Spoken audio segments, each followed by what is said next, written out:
llama sistema endocrino. ¿Todos ya tienen sus libros? ¿O su mente? La mente. A ver, el sistema endocrinológico, básicamente se refiere a los órganos o estructuras que liberan hormonas. Una característica importante de estos órganos o estructuras endocrinas es que son células epitelioides. ¿Qué es epitelioide? Que parece un epitelio, pero no lo es. ¿Y recordamos características de un epitelio? Es avascular. Avascular. Estos sí tienen sangre, por eso no es un epitelio. ¿Qué otra cosa?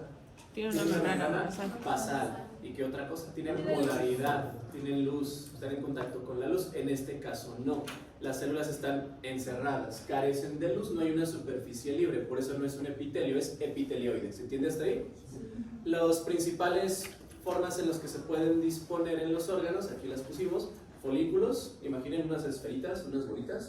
Los folículos lo vamos a encontrar en la glándula tiroides. Cordones anastomosados, que son células que están en hilera, eso lo vamos a encontrar en la glándula suprarrenal o adrenal. Nidos, que son así grupitos de células separados, eso lo encontraremos en la paratiroides. Núcleo, que es una definición de neuro, que es un núcleo, conjunto de zonas o cuerpos neuronales en el sistema nervioso central. Entonces tiene que estar ahí, el hipotálamo, por ejemplo, ¿no? Capas, las gónadas en el hombre el testículo, en la mujer el ovario. La placenta también se acomoda en capas las células. Y los islotes, ese se reserva para el páncreas endocrino. Son grupos de células con un orden específico, ¿no? Son los islotes de Langerhans. Entonces acuérdense el orden en el que se acomoda cada una de estas glándulas. También hay glándulas que son células individuales. Acá les puse ejemplos. La grasa, los adipocitos funcionan porque liberan hormonas como célula individual. En el hígado también hay células que liberan hormonas ahí. El páncreas, pues como ahorita mencionamos, páncreas endocrino, la región genital.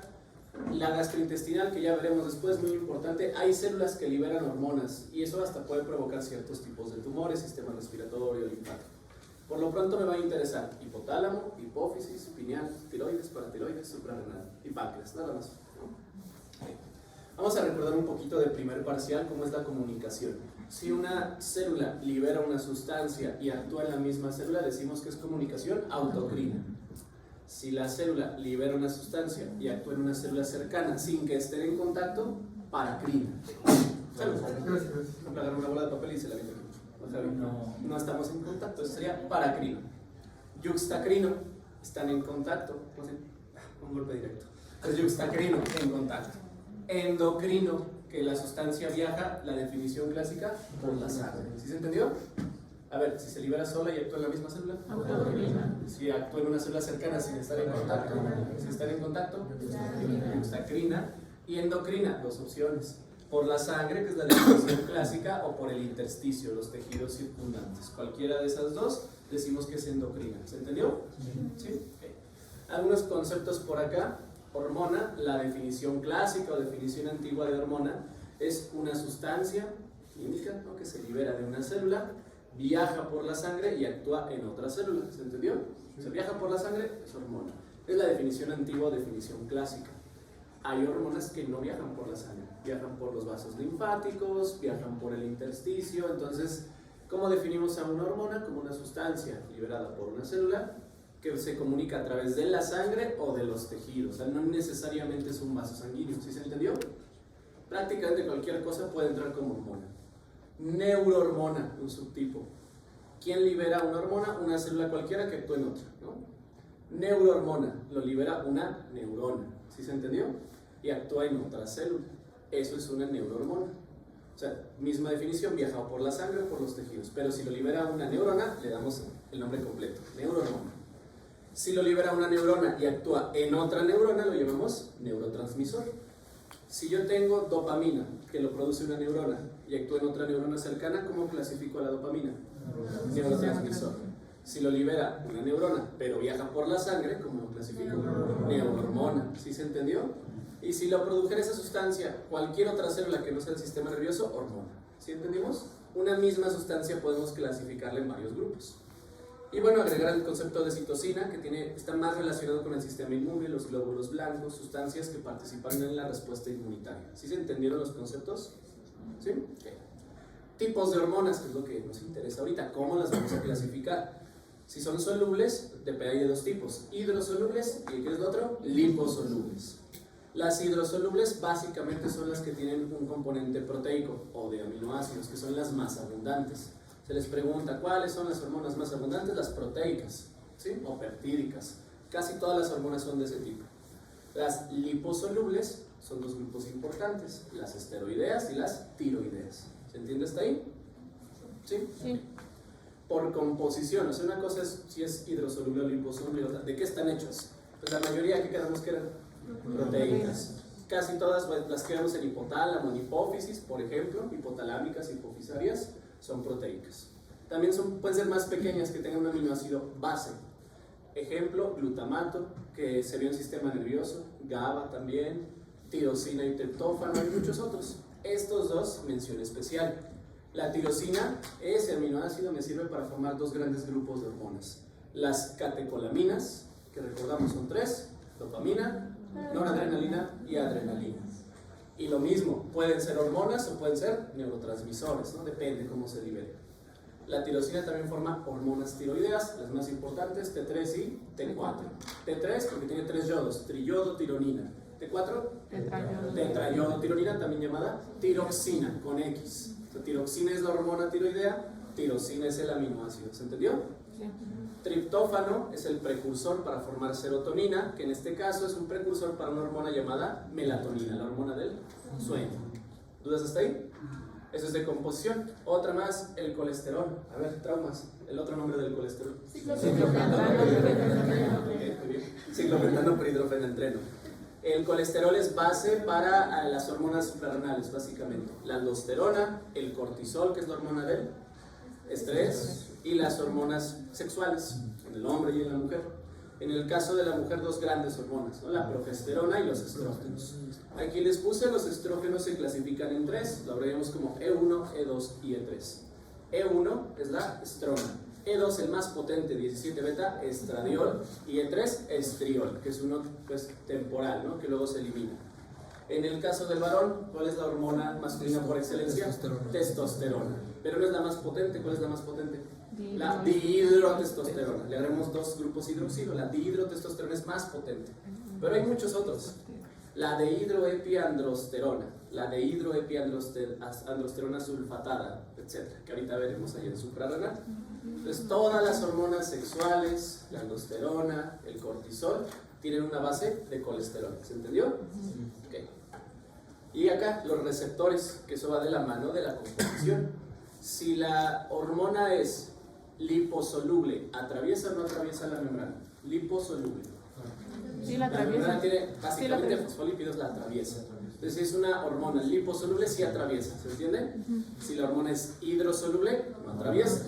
Entonces, si yo tengo una hormona hidrosoluble, que son la mayoría, proteicas, no pueden atravesar la membrana. ¿Dónde voy a poner su receptor? Afuera, en la membrana. Entonces, todas las que sean hormonas proteicas, su receptor es membranal, está afuera. ¿Sí entendimos? Sí. Ahí se pega y manda la señal hacia adentro porque no puede atravesar. Las liposolubles sí atraviesan. Dijimos dos grandes grupos, tiroideas y esteroideas.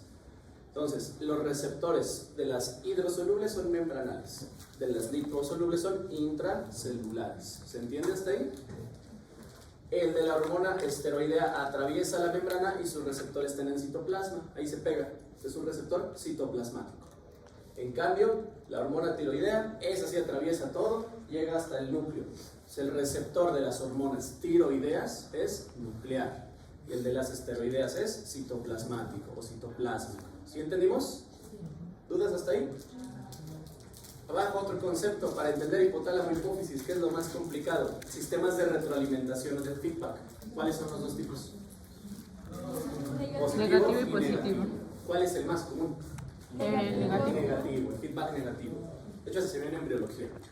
3 niveles. Nivel 1, hipotálamo, es quien va a mandar la primera señal. Actúa en el segundo nivel, hipófisis, básicamente la adenohipófisis. Tercer nivel, órgano diana, órgano blanco, ¿no? Donde va a actuar. Entonces, 3 niveles del sistema, hipotálamo, hipófisis, órgano. ¿Entendimos? Sí. En embriología ya vieron en su momento, el bloque pasado, espermatogénesis, ovogénesis, hipotálamo, hipófisis, ovario, hipotálamo, hipófisis, testículo, son 3 niveles. Ese órgano produce algo, una hormona, una sustancia, y esta sustancia va a actuar en niveles superiores. Entonces, el feedback más común es el negativo. Sería el hipotálamo, ¿quién estimula? El hipófisis. Y esta, ¿quién estimula? Un órgano, el que sea. ese órgano produce una hormona. Si esa hormona está muy elevada, la hormona que va a hacer apaga el sistema, puede ser a nivel de hipotálamo o a nivel de hipófisis, apaga. Eso es una retroalimentación negativa. ¿Cuál es el objetivo? Que no haya exceso de hormona. ¿Sí se entendió? O sea, los niveles bajos regulan a los niveles altos. Eso es lo normal. Si hay mucho estrógeno, mucha testosterona, estas mismas sustancias apagan el hipotálamo, apagan la hipófisis para regular. ¿Se entendió? Lo interesante, los que son más raros, es el feedback positivo. Casi no tenemos. Son en casos de urgencia, en casos de emergencia para sobrevivir.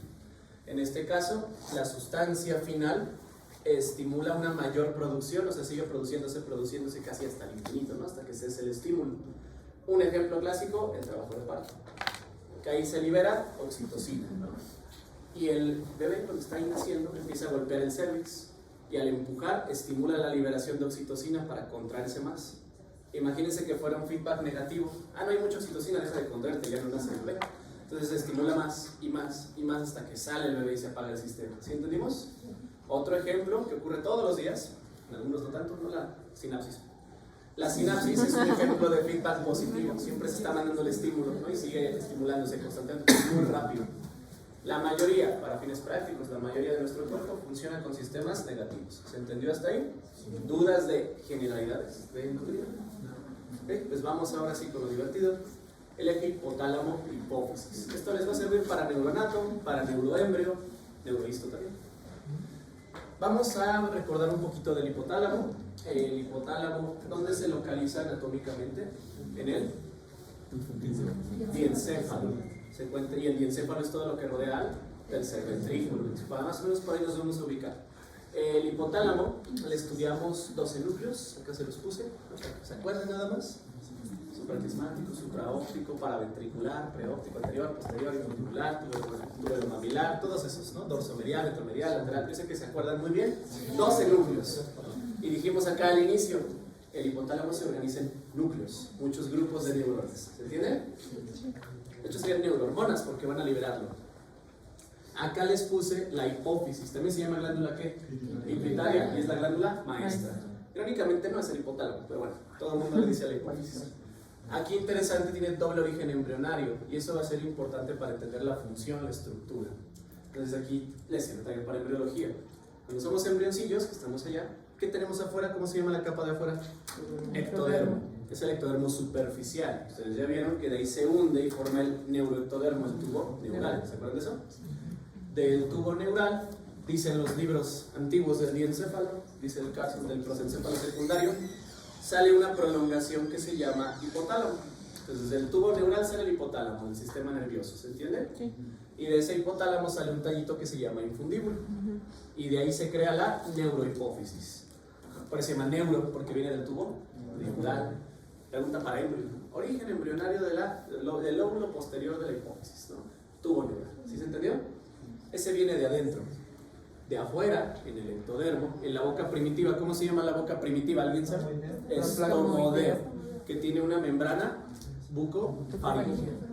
A nivel de la faringe, hacia el paladar, todavía no hay huesos en el embrión, se forma una bolsita de ectodermo. Es ectodermo superficial, viene de afuera, ¿se entiende? Sí. Se llama bolsa de Rathke. Pues la bolsa de Rathke, ¿de qué está hecha? Ectodermo superficial. Se imagina, se hunde y sube. Entonces la bolsa de Rathke sube y se pega con la neurohipófisis. Se pegan, se fusionan y así se forma completa la hipófisis, adeno y neuro. Entonces la adeno viene de afuera, de la bolsa de Rathke. ¿Sí se entendió? O sea, del ectodermo superficial. La neuro viene de adentro, del neuroectodermo. ¿Entendimos? Diferente origen embrionario. Y eso me explica que el hipotálamo, ¿con quién está conectado? Solo con una, con la neuro, porque esa viene de ahí. La adeno, como llegó de arrimada, pues nada más está ahí pegada abrazando. Esa vino de otro lugar. ¿Sí entendimos? ¿Seguros? Sí. La adenohipófisis es el lóbulo anterior y la neuro es el lóbulo posterior. La adenohipófisis, 3 porciones. Una porción tuberal que está abrazando hacia el tuber cinereum en neuroanatomía. Una porción intermedia que es como un tabique. Y una porción distal. Esas son las 3 partes de la adenohipófisis. Neurohipófisis tiene la eminencia media, arriba, pegadita al hipotálamo, el tallo que se llama infundíbulo y la porción nerviosa. Esta es la neurohipófisis, ¿se entiende? Descansa en un hueso que es el esfenoides en el cuerpo, en la silla que turca o hipofisaria. ¿Dudas hasta ahí? ¿No? Okay. Aquí les explicaba pues, que justamente las neuronas del hipotálamo se conectan directamente a la neurohipófisis, le pueden mandar hormonas. ¿A quién no le pueden mandar directamente? A la adeno, está separado. Entonces, ¿qué hacemos? Lo mandamos a través de la sangre. Hay venas hipofisarias, arterias hipofisarias superiores e inferiores. Digo, de la mano les sirve para neuroanatomía. Las arterias hipofisarias superiores son ramas de la arteria carótida interna. Las inferiores son ramas de la carótida interna y de la comunicante posterior. Y estas arterias se pegan con las venas y van a formar un montón de capilares, que son los vasos más pequeños. Si se acuerdan, son generalidades de anatomía. Normalmente yo solo tengo un grupo de capilares. O sea, tengo arteria, arteriola, capilar, vénula, vena y me regreso al corazón. ¿Se acuerdan de eso? Aquí no. Aquí sería arteria, arteriola, ¿qué seguiría? Capilar, le vamos de regreso, ¿qué sigue? Vénula, y aquí otra vez capilar. ¿Ven? Aquí hay muchos capilares. En un sitio donde hay muchos capilares yo le llamo sistema porta. El más importante, el famoso, el del hígado. Aquí hay otro. Este sería el sistema porta hipotálamo hipofisario. ¿Sí se entendió? O sea, muchos capilares que están rodeando. ¿Para qué pongo un sistema porta? Para intercambiar hormonas todo el tiempo. El hipotálamo le va a mandar señal o hormonas a la adenohipófisis por el sistema porta. ¿Sí se entendió? Al posterior directamente por las neuronas porque están conectados. ¿Dudas de esa parte? Aquí viene lo más complicado y creo que les va a servir para toda la vida. Apréndanselo bien para el examen y para toda la vida. Esta tablita de aquí es una forma de resumir todas las sustancias que hay en el hipotálamo y la hipófisis. A ver, en este esquema están los tres niveles: hipotálamo, hipófisis y órgano. Órgano diana. No es que alguien se llame Diana, es órgano de target, de blanco, de diana de tiro blanco, ¿sí? Y la función. Entonces tenemos los niveles, ¿entiende hasta ahí? En esta primera parte, las sustancias que van a actuar en la adenohipófisis, en la anterior, y en esta parte en la neurohipófisis. ¿Sí entendimos? En la adenohipófisis, más bien, en el hipotálamo, las neuronas que van a mandar la señal a la adenohipófisis son muy chiquitas. Entonces decimos neuronas parvocelulares. Parvo es pequeño. Entonces las neuronas que van o mandan señal al adeno son parvocelulares, ¿entienden? ¿Sí? Las que van a la neuro son grandotas, estas de acá se llaman magnocelulares. Estas neuronas magnocelulares se originan de los núcleos. Pregunta de histoanato, embryo tal vez, histo y anato. ¿Cuáles son esos núcleos que originan las neuronas magnocelulares? De los 12 núcleos son dos, el supraóptico y el paraventricular. Se los puse aquí de ladito, ¿no? El supraóptico y paraventricular de esos 12 núcleos son los que van a formar a las neuronas ¿qué? Magnocelulares. Bajan sus axones y a esos axones en su conjunto se les llama tracto hipotálamo hipofisario. Otra pregunta de anato, ¿no? ¿Quién forma el tracto hipotálamo hipofisario? ¿Los axones de cuáles núcleos? Supraóptico y paraventricular. ¿Qué tipo de neuronas tienen? Magnocelulares. ¿Se entiende hasta ahí? Vámonos con la adenohipófisis, que es la más complicada. Produce muchas cosas. A ver, hipotálamo. Son neuronas chiquitas, son parvocelulares. Hay unas neuronas que producen TRH. La H es de hormona. ¿Qué es TRH? ¿Alguien sabe? Hormona liberadora de tirotropina. RH, release hormone, ¿no? Liberadora. TRH, hormona liberadora de tirotropina. ¿Se entiende hasta ahí? Está en el hipotálamo. ¿A dónde va? ¿Hacia dónde va? A la adenohipófisis. Hay unas células que les gusta mucho, ¿no? Sí, me gustan mucho de esas, ¿no? Y atrapa la TRH, tienen receptores. Las células que tienen receptores para TRH se llaman tirotropas. ¿Se entiende? Tropismo, tropos, es como que le gusta, como atracción. O sea, tiene atracción por esa sustancia. Entonces, las células tirotropas, pues ¿quién las estimula? La TRH. ¿Se entiende hasta ahí? Son las menos abundantes de todas. La pregunta, ¿no? Solo es el 5% de lo que menos tenemos, es de las tirotropas en la hipófisis. ¿Se entiende? Esas células se pintan muy oscuro con H y E, entonces decimos que son basófilas. ¿Se entiende? Liberan TSH. ¿Qué es TSH? Hormona estimulante de la tiroides. También llamada, la TSH también se le llama No, tirotropina. ¿Cómo se llamaba TRH? Hormona liberadora de tirotropina, pues que libera tirotropina. Entonces la tirotropina también se llama hormona estimulante de la tiroides. ¿Se entendió hasta ahí? ¿Quién la liberó? TRH. Es la hormona, sí, pero ¿en qué nivel? ¿En qué nivel se liberó? En la adenohipófisis.